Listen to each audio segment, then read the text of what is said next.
Hello my dear students, आज हम लोग स्ट्रेन स्ट्रेस कर्व से रिलेटेड पढ़ाई करेंगे। इसकी बहुत ही बारीकी को समझने की कोशिश करेंगे और आई होप जो भी आपका डाउट इससे रिलेटेड रह गया है उसको भी हम क्लियर करने की कोशिश करेंगे। चलो समझते हैं क्या है stress strain curve.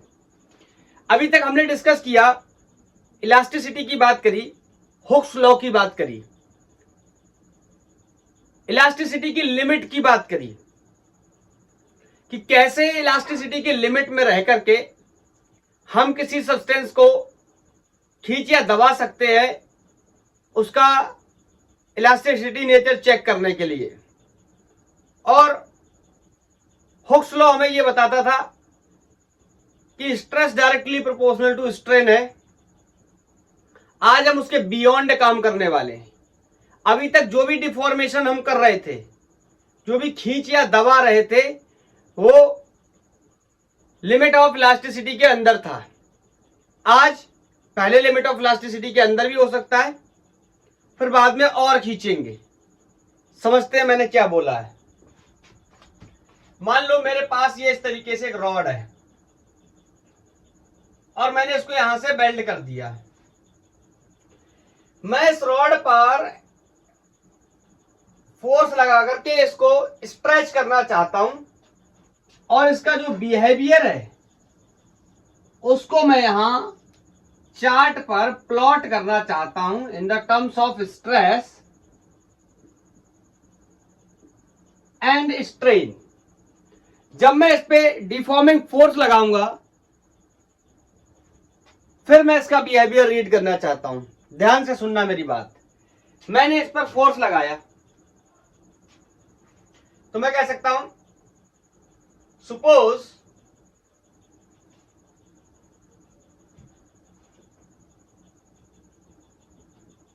Wire is stressed by equal force. मैं किसी इक्वल फोर्स से, इट मींस कांस्टेंट फोर्स से इस वायर को क्या कर रहा हूं, खींच रहा हूं। ऐसा इसलिए, अगर फोर्स अनइक्वल करूंगा तो इसमें आपको पता है अनइक्वल रेस्टोरिंग फोर्स डेवलप्ड हो जाएगा, जो कि प्रॉब्लमेटिक हो सकता है स्ट्रेस स्ट्रेन को रिलेट करने के लिए। क्लियर है? तो इस वजह से मैंने इक्वल फोर्स ले लिया। अब मैंने क्या किया, मैंने इसको खींचा, ऐसे इस वायर को मैंने खींचा। तो आपको पता है जैसे ही वायर को खींचेंगे इसमें स्ट्रेन आएगा। ऐसा होगा, जैसे ही वायर को खींचेंगे, बोलो, तो इसमें स्ट्रेन आएगा। और मैंने बोला व्हेन स्ट्रेन इज स्मॉल 0.01, ऐसी वैल्यू जो बहुत ही छोटी है, ऐसी वर्मा में मेंशन है। अगर मैं इतना स्ट्रेन लेता हूं या इतना स्ट्रेन होता है तो ये ऑलिस बेल वाली कहानी है।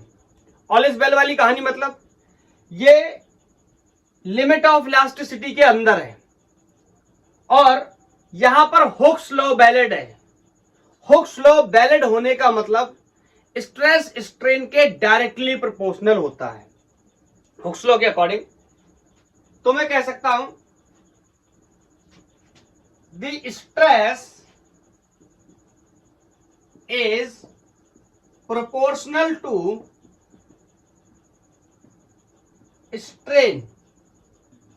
बोलो, स्ट्रेस स्ट्रेन के प्रोपोर्शनल है अगर स्ट्रेन स्मॉल है तो। बताओ, ये बात तो समझ में आ रही? मतलब मैंने इसको खींचा, लेकिन अभी उतना ही खींचा है जितने में हमारा एक दायरा बन सके, हुक्स लॉ वैलिड हो सके। बोलो,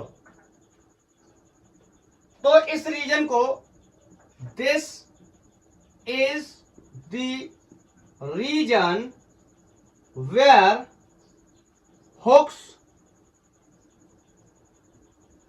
law is valid। मैंने काम ही ऐसा किया है ताकि हुक्स लॉ क्या रहे, वैलिड। हम इसको तब तक खींचेंगे ना, बहुत एक्सट्रीम लेवल तक ले जाएंगे अभी तो हमने कहानी शुरू करी है, तो अब ध्यान से सुनना। मैं इसको ग्राफ यहां प्लॉट करने जा रहा हूं। मैंने इसको खींचा, ऐसे खींचा है कि स्ट्रेन ज्यादा ना हो, हुक्स लॉ वैलिड हो। It means stress should be proportional to strain. थोड़ी सी इसकी मैथमेटिक्स में आपको बताऊं, आपने ये हम लोगों ने पढ़ रखा है कि stress is proportional to strain. मैंने यहां प्रोपोर्शनलिटी हटाई, मॉडुलाई आया, इसको मैं वाई पे ले रहा हूं, ये कोई कांस्टेंट है, इसको मैंने एक्स पे लिया। बोलो, स्ट्रेन को मैंने एक्स पे ले रखा है, स्ट्रेस को मैंने वाई पे ले रखा है। तो ध्यान से देखो, ये Y equal to M X plus minus zero type का ग्राफ है। बोलो, क्लियर है? और ये मैथमेटिकल इक्वेशन मुझे बताती है कि ये ग्राफ कैसा बनेगा, स्ट्रेट लाइन। और चूंकि इसका इंटरसेप्ट कितना है, जीरो है, तो स्टार्ट कहां से करेगा, ओरिजिन से। Is that clear? Straight line passing from origin. मैंने एक ग्राफ बना दिया, अब ध्यान से सुनना। मैंने बना दिया और इसमें मैं यहां पर इस पॉइंट को कोई ए नाम दे दे रहा हूं, ठीक है? मतलब मैंने जो पहली जर्नी थी इसको खींच करके आगे लेकर जाने की, उसको मैंने मान लो यहां पर स्टॉप कर दिया।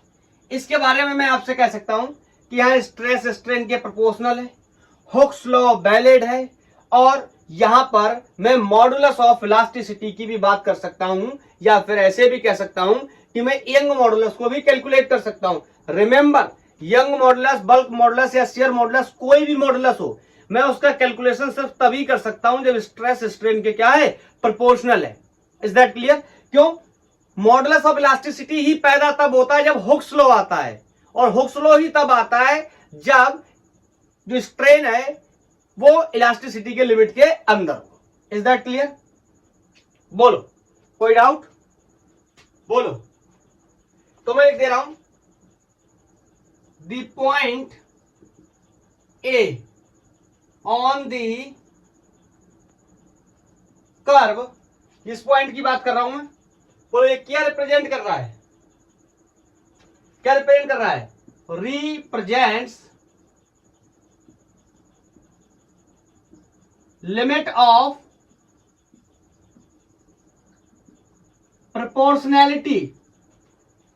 Is that clear? इसका मतलब अप टू पॉइंट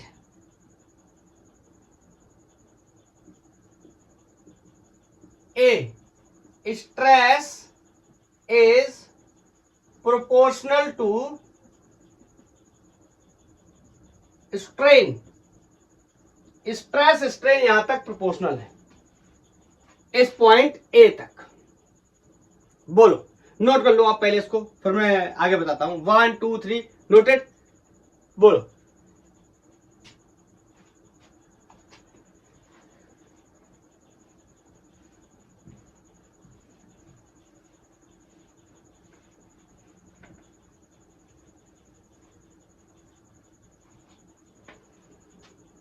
मतलब मैं यहां पर मेंशन कर दे रहा हूं, इसको ओरिजिन से मैं ओ बोल दे रहा हूं, तो इस ओ ए रीजन को मैं क्या बोल सकता हूं? बोलो, लिमिट ऑफ प्रोपोर्शनैलिटी। इसको हम लिमिट ऑफ प्रोपोर्शनैलिटी के नाम से भी जान सकते हैं।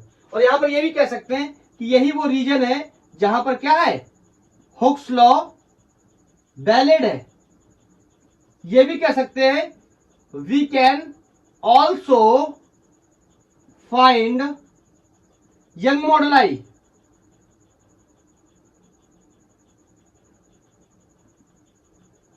यंग मॉडुलस को भी हम यहां पर पता कर सकते हैं। Is that clear? लेकिन आपको पता है ये जालिम दुनिया चैन से तो रहने नहीं देगी। डोंट थिंक कि मैं जालिम हूं, मेरा काम इसलिए मुझे करना पड़ रहा है। अब मैं क्या करूंगा, इसको और खींचूंगा। समझे? मतलब हुक्स लॉ के बियॉन्ड खींचूंगा। हुक्स लॉ के बियॉन्ड का मतलब, अब जो कहानी थी कि स्ट्रेन छोटा है, ऐसा कुछ नहीं है, और खींचूंगा तो स्ट्रेन ऑफ कोर्स क्या करेगा, बढ़ेगा। बोलो, तो मैं अगर ये बोलूं, अगर मैं ऐसा बोल दूं, strain is increased little bit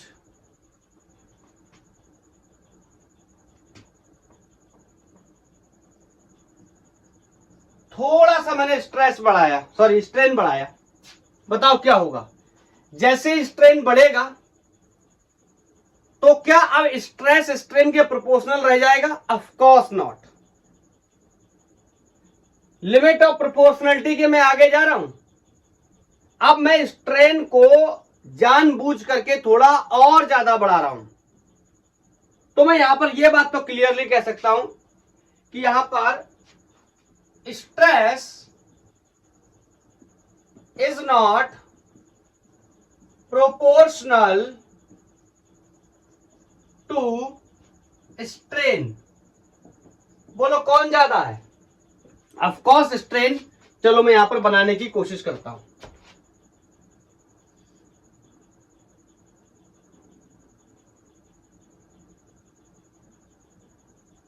यहां पर एक मैं पॉइंट का नाम दे दे रहा हूं पी। आप अगर ध्यान से देखोगे, जहां पर मैंने मार्क किया ये पॉइंट बी नाम दिया है, इस एक्सिस पे मैं स्ट्रेस को रीड कर रहा हूं, इधर मैं स्ट्रेन को रीड कर रहा हूं। तो इसके करस्पॉन्डिंग स्ट्रेस क्या है? कम, और स्ट्रेन क्या है? ज्यादा। मैं डायग्राम को गंदा नहीं करना चाहता, ऐसे आप समझ सकते हैं। अगर आप यहां से एक लाइन ड्रॉ करेंगे तो ये मैक्सिमम वैल्यू है स्ट्रेस की, समझ रहे हो? ये स्ट्रेस की मैक्सिमम वैल्यू है। लेकिन इस समय स्ट्रेन तो ये होना चाहिए था, यहां पर मैच करना चाहिए था, लेकिन स्ट्रेन तो आगे मैच कर रहा है, यहां कहीं आ रहा है। इसका मतलब क्या है? स्ट्रेन क्या है? ज्यादा है, और स्ट्रेस क्या है? कम है। यही मैं बोलना चाह रहा था। अगर स्ट्रेस ज्यादा है, सॉरी स्ट्रेन ज्यादा है और स्ट्रेस कम है, इसका मतलब हुक्स लॉ तो खराब हो गया हमारे लिए। अब यहां पर हुक्स लॉ का वैलिडेशन नहीं बचा, क्योंकि हुक्स लॉ सिर्फ तब तक वैलिड था जब तक स्ट्रेस स्ट्रेन के क्या है? प्रोपोर्शनल है। और ये पॉइंट मेरा कोई क्या था? ए था। ये रीजन जो था ओ ए रीजन, ये लिमिट ऑफ प्रोपोर्शनलिटी था। यहां तक हुक्स लॉ को फॉलो किया था, हुक्स लॉ वैलिड था। मॉडुलस भी निकाल सकते। क्या इस रीजन से यहां तक मैं यंग मॉडुलाई निकाल सकता हूं? मान लो अगर किसी वायर को खींच रहा हूं तो बिल्कुल भी नहीं निकाल सकता। क्यों? क्योंकि यहां पर प्रोपोर्शनलिटी लिमिट ही नहीं है। अगर प्रोपोर्शनलिटी लिमिट नहीं है, मैं हुक्स लॉ नहीं लगा सकता, और हुक्स लॉ नहीं लगा सकता तो यहां पर हुक्स लॉ की मदद से मैं मॉडुलस ऑफ इलास्टिसिटी को कैलकुलेट नहीं कर सकता। क्या आप मेरी बात समझ पाए? बोलो। अब मैं आपसे यहां पर एक सवाल पूछना चाहता हूं। मैंने इसमें थोड़ा सा स्ट्रेन बढ़ा दिया। नाउ द क्वेश्चन इज, क्या वायर, जिस वायर पे मैं काम कर रहा हूं, जिस वायर को मैं खींच रहा हूं, अभी भी इलास्टिक है या नहीं है? तो आपका आंसर होना चाहिए yes, wire is still elastic. Don't forget the definition of elasticity. अगर मैं किसी को खींचता हूं या दबाता हूं और डिफॉर्मिंग फोर्स हटा देता हूं, हटाने के बाद अगर वो अपने ओरिजिनल या नेचुरल लेंथ को, नेचुरल कॉन्फ़िगरेशन को अचीव कर लेता है, तो वो क्या है? वो एक इलास्टिक मटेरियल है। उसकी प्रॉपर्टी है किसकी? इलास्टिसिटी की। तो मैं अगर यहां पर इसे छोड़ दूंगा तो ये फर्दर अपने नेचुरल स्टेट को या नेचुरल लेंथ को अचीव कर लेगा। मैंने यहां बताया कि स्ट्रेन बढ़ाया गया है, स्ट्रेन ज्यादा हो गया है, लेकिन मैं ये कह सकता हूं how ever wire is still elastic. Wire अभी भी इलास्टिक है, प्लास्टिक नहीं हुआ है अभी इन इलास्टिक नहीं हुआ है। वायर क्या है? अभी भी इलास्टिक है। बोलो, इसमें किसी को कोई डाउट नहीं होना चाहिए।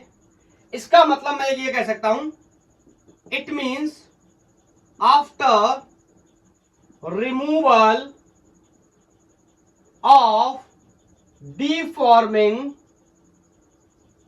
force,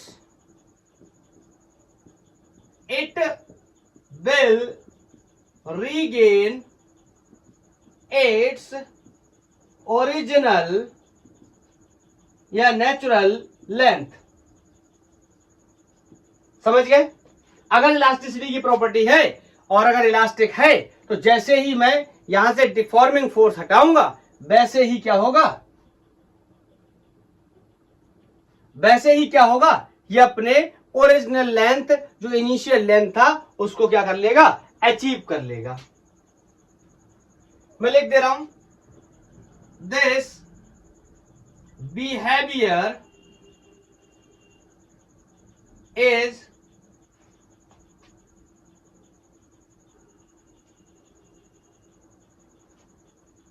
this behavior is shown up to point B on the curve। ठीक है, मैंने बता दिया पॉइंट बी तक मैंने इसको कर्व पे रिप्रेजेंट किया है। इसके बारे में एक बात और मैं बताना चाहता हूं, this point is called elastic limit, elastic limit, या इसी को यील्ड पॉइंट के नाम से भी जानते हैं। मतलब मेरी बात समझ पाए, अगर मैं इसको खींचते खींचते इस स्टेज तक लेके चला गया तो यहां पर क्या आ गई है, इलास्टिक लिमिट आ गई है, यील्ड लिमिट हो गई है, या यील्ड पॉइंट आ गया है कि फर्दर अब अगर तुमने इससे ज्यादा खींचा तो अब ये इलास्टिक नहीं रह जाएगा, ये कुछ और हो जाएगा, इलास्टिक या प्लास्टिक हो जाएगा। बोलो, तो मैं इस पॉइंट को भी यहां मेंशन कर दे रहा हूं कि बी क्या है, इलास्टिक लिमिट, या इसी को अपन यील्ड पॉइंट के नाम से भी जानते हैं। बोलो, तो क्या करें अब जालिम दुनिया मानेगी तो है नहीं और खींचेगी इसको। चलो इसको नोट करो, फिर मैं आगे बताता हूं। 1 2 3 कर लिया। अब क्या हुआ, मैंने इस वायर को फर्दर और खींचा,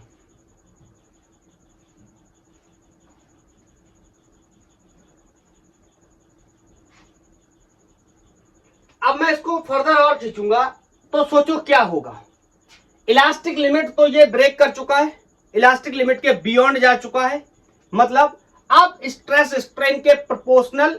देखो मैं एक बात आपको बताना चाहता हूं, स्ट्रेस स्ट्रेन के प्रोपोर्शनल यहां तक था, ये वाली जो कहानी थी इसमें इलास्टिसिटी बची थी, ऐसा नहीं कि इलास्टिसिटी ना बची हो, प्लास्टिक हो गया हो इलास्टिक, लेकिन अब जब मैं यहां पर ये पॉइंट आ गया है, इसका नाम है इलास्टिक लिमिट, इसके ऊपर और खींचूंगा तो ये इलास्टिक नहीं रह जाएगा। लेकिन अगर अब मैं खींचता हूं तो क्या होगा, स्ट्रेस और स्ट्रेन के बारे में सोचने की कोशिश करना। जैसे ही मैं इसको पॉइंट बी के आगे फर्दर मैं इस वायर को और खींचता हूं तो क्या होगा, स्ट्रेन मोर रैपिडली बढ़ने लगेगा। Is that clear? In comparison to stress, elastic limit भी ब्रेक हो चुकी है, मैं इसको खींच रहा हूं, अब क्या होगा, मतलब ऐसे अज्यूम करने की कोशिश करना, सोचना तो ऐसा बहुत मुश्किल है कि मैं वायर को पकड़ूं और ऐसे करूं, थोड़ा सा खींचूं और ये खिंचता चला जाए ऐसे थोड़ा सा खींचूं ऐसे और ये खिंचता चला जाए। ये कब की कहानी है, इलास्टिक लिमिट के बाद की कहानी है। मतलब मैं पहले खींच रहा था, हुक्सलो वैलिड है, हुक्सलो वैलिड है, हुक्सलो वैलिड है, और इलास्टिक लिमिट आ गई, इलास्टिक लिमिट आ गई, इलास्टिक लिमिट आ गई भाई। अब मैं और खींचूं तो ऐसा कर दूं ना, थोड़ा सा खींच दूं और ये खिंच के यहां रुके अपने आप जाके, ऐसी कुछ कंडीशन है, मतलब स्ट्रेन रैपिडली ग्रोथ करने लगेगी, स्ट्रेन रैपिडली बढ़ने लगेगा। तो मैं कह सकता हूं if the wire is stretched beyond elastic limit,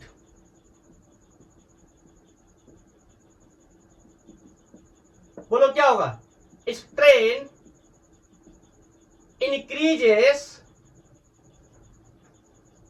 more rapidly. समझ गए, स्ट्रेन बहुत तेजी से बढ़ेगा। बनाता हूं यहां पर इसको मैं लाइक दिस, स्ट्रेन बहुत तेजी से बढ़ रहा है, देखो स्ट्रेस के मुकाबले स्ट्रेन बहुत तेजी से बढ़ रहा है, मैंने ऐसी बना दिया एक ग्राफ। बोलो, अब मैं आपसे यहां पे एक सवाल और पूछना चाहता हूं, जब स्ट्रेन इतनी तेजी से बढ़ने लगा और इन केस यहां कहीं पर भी जिस फोर्स से मैं खींच रहा था,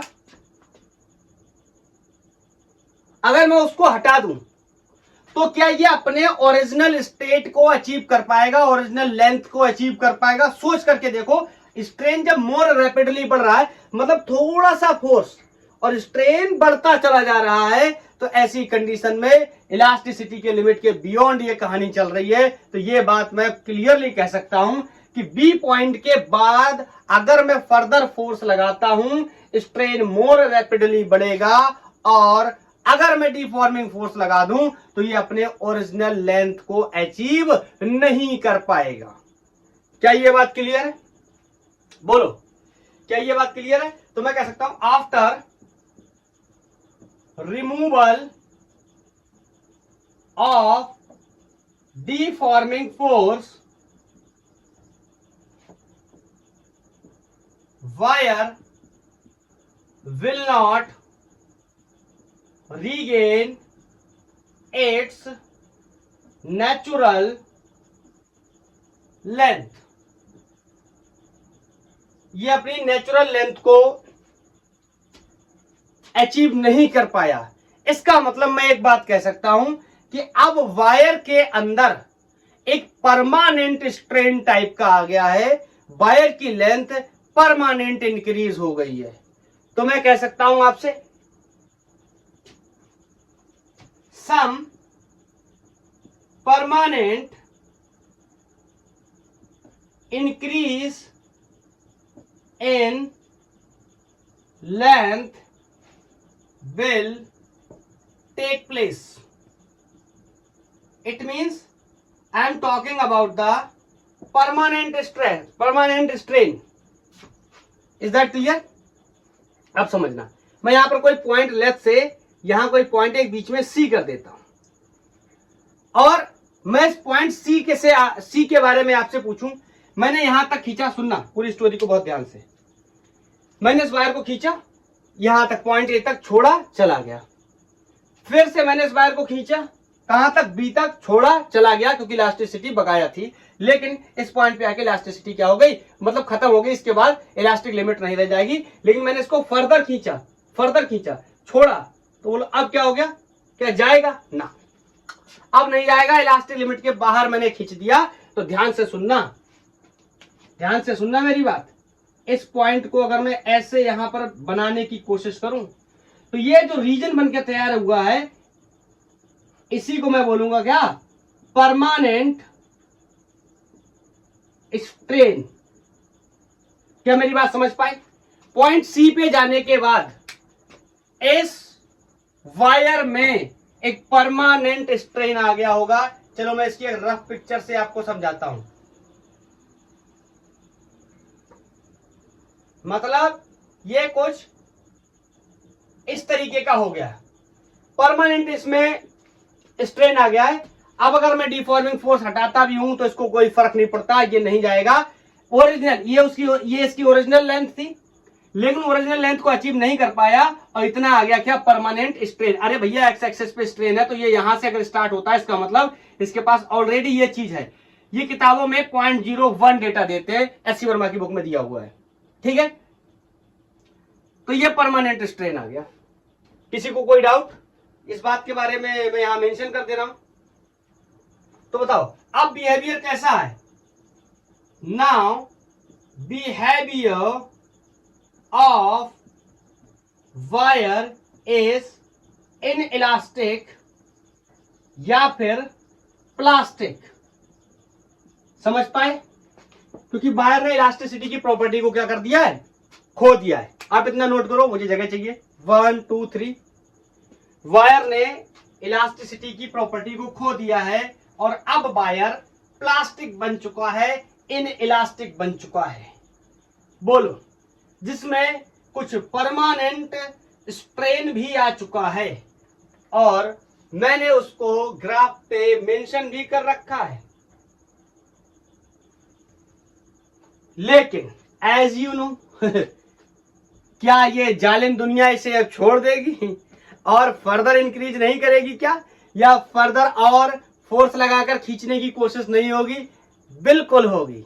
बोलो, तो मैं अगर आपसे कहूं, मान लो इस सिचुएशन पे ये कहानी आ गई और मैं फर्दर अभी इसको, या इतना लंबा हो गया खींच के, मगर मैं इसको भी और खींचना चाहता हूं, बोलो तो क्या होगा? क्या होगा? बोलो क्या होगा? If deformation increases further, writing बहुत खराब है मेरी, increases further, बोलो क्या होगा? टूटने की कोशिश होगी।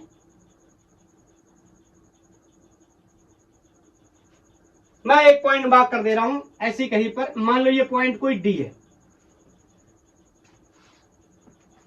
ये प्रोपोर्शनलिटी लिमिट, ये इलास्टिक लिमिट, और ये परमानेंट स्ट्रेन, और ये इस पॉइंट को मैं फ्रैक्चर पॉइंट के नाम से बोल देता हूं। मतलब अगर इसके बियॉन्ड और खींचा तो वायर क्या कर जाएगा? ब्रेक कर जाएगा। इज दैट, कहीं ना कहीं तो ब्रेक करेगा ही, देखो समझ रहे हो, कहीं ना कहीं तो ब्रेक करेगा ही। तो मैं कहां पर बना लिया? मैंने यहीं पे मान लिया कहीं कि मैंने क्या किया, डिफॉर्मेशन इज इंक्रीज फर्दर, और भी बढ़ा रहा हूं तो क्या होने की कोशिश होगी, क्या चांसेस होंगे? ये टूटने की कोशिश करेगा। The wire break at the point, मान लो डी लिख दे रहा हूं, is called fracture point।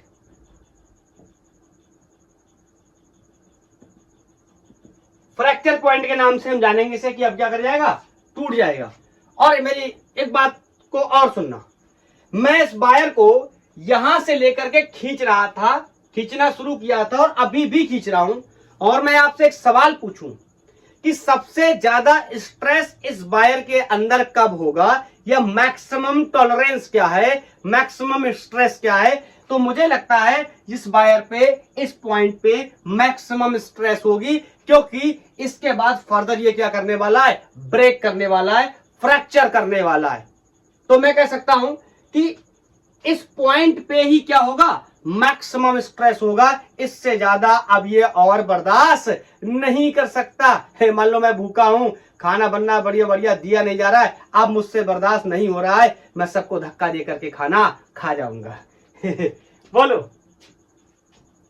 Clear? तो मैं लिख सकता हूं the stress corresponding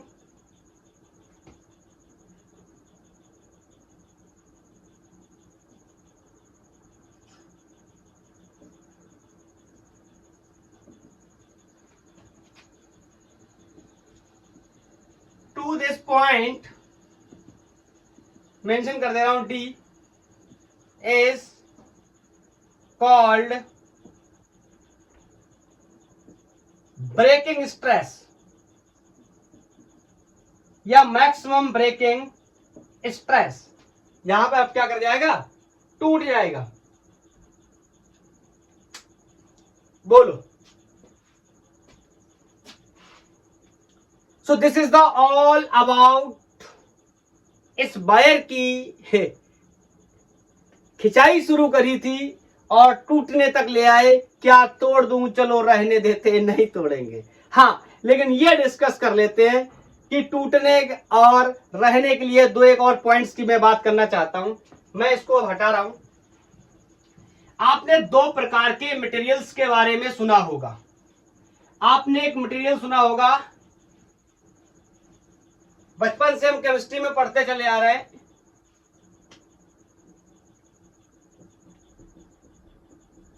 ductile material,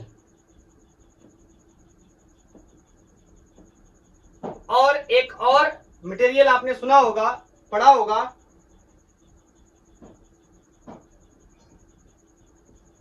brittle material. ये दो प्रकार के मटेरियल्स आपने सुने होंगे। मैं इस ग्राफ को देख करके ये जज करना चाहता हूं कि कौन से मटेरियल अच्छे डक्टाइल या अच्छे ब्रिटल होंगे। आप मेरी बात का जवाब देना। ये यहां पर टूट रहा है, यहीं पर तो टूट रहा है। ये कैसा पॉइंट है? ये परमानेंट स्ट्रेन वाला पॉइंट है। मतलब ये रीजन क्या है? ये रीजन क्या है? अगर ध्यान से समझे तो ये रीजन क्या है? प्लास्टिक रीजन है। प्लास्टिक रीजन है, मतलब यहां पर वायर क्या कर रहा है, स्ट्रेन को ज्यादा फॉलो कर रहा है, स्ट्रेन ज्यादा आ रहा है और अपनी ओरिजिनल लेंथ को अचीव नहीं कर रहा। और मुझे ऐसा ही तो चाहिए in case of ductile material. अगर आपको बचपन से क्लास 9 से धुंधली धुंधली यादें होंगी तो डक्टाइल मटेरियल के बारे में आपने ऐसा पढ़ा होगा कि ऐसे मटेरियल जिनको पीट करके या खींच करके, इजीली पीट करके चादरें बनाई जा सके और खींच करके तार बनाए जा सके। तो बताओ कौन अच्छा होगा? जितना ज्यादा खिंच जाएगा, जितना ज्यादा चपटा हो जाएगा पिटने के बाद, बोलो वही तो अच्छा डक्टाइल मटेरियल होगा। इसका मतलब जिसका प्लास्टिक रीजन क्या होगा, बड़ा होगा। बल्कि मुझे यहां से कहना चाहिए, ये मैंने गलत लिखा है, यहां से कहना चाहिए बी से।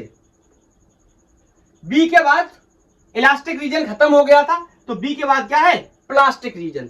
तो मैं आपसे अगर बोलूं कि अच्छा डक्टाइल मटेरियल कौन होगा, तो आप कह सकते हो कि जिसका बीडी रीजन बड़ा होगा या जिसका प्लास्टिक रीजन बड़ा होगा। प्लास्टिक रीजन बड़ा होने का मतलब है उतना कम इलास्टिक होगा और इजीली हम उसको क्या करेंगे, खींचते चले जाएंगे, खींचने का अपोज नहीं करेगा, आराम से मस्त खींचेगा। बोलो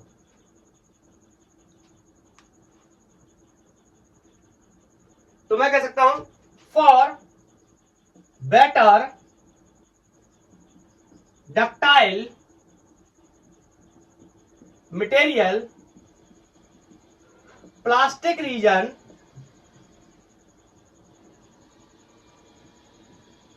should be greater।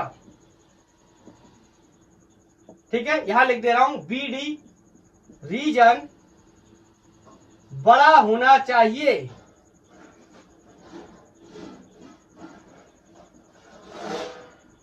बोलो बीडी रीजन बड़ा होना चाहिए किसके लिए, डक्टाइल मटेरियल्स के लिए। एक तरफ दूसरे मटेरियल है जो ब्रिटल मटेरियल कहलाते हैं, मतलब इनकी खास बात है इनको टूटना है बहुत जल्दी। अरे यही तो होता है ना, बिस्किट की तरह टूट जाते। तो बताओ अगर इनको टूटना है तो इनके लिए तो ये रीजन बहुत छोटा होना चाहिए, क्योंकि ये रीजन तो खास बात क्या है, ये तो खींचने और दबने के लिए एक्सपर्ट है। मुझे ये खींचने और दबने वाला चाहिए नहीं, क्योंकि मैं कौन मटेरियल हूं, ब्रिटल। इसका मतलब जितना छोटा ये रीजन होगा उतना ही बेहतर होगा मेरे लिए। तो मैं ऐसे भी लिख सकता हूं if it breaks after, if it breaks soon, बहुत जल्दी टूट जाता है, आफ्टर, बोलो किस पॉइंट के बाद, बी पॉइंट के बाद, मतलब इलास्टिक लिमिट के बाद। After elastic limit is increased.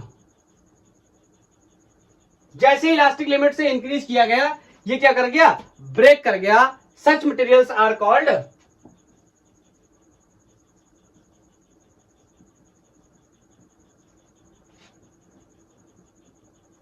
Brittle materials. एक बात और भी बोल सकते हैं कि ब्रिटल मटेरियल के लिए लिख दे रहा हूं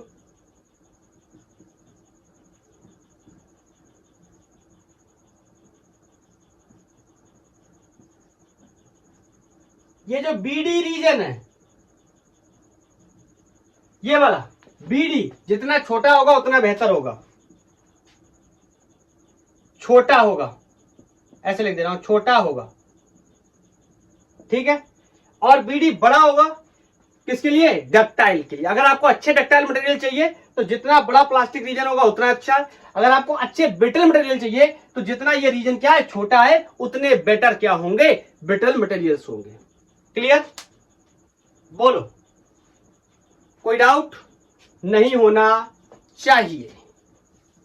बोलो, इस तरीके से बेचारा स्ट्रेस स्ट्रेन कर्व खत्म होता हुआ, और आई थिंक आपके दिमाग में कोई भी डाउट नहीं रहना चाहिए। सारी चीजें मैंने इसमें क्लियर कर दी हैं। नेक्स्ट लेक्चर में हम लोग सीखेंगे energy store in a stressed material, या आपने जो वायर का केस पढ़ा है, energy store in stressed wire. Is that clear? तो आज की कहानी यहीं तक।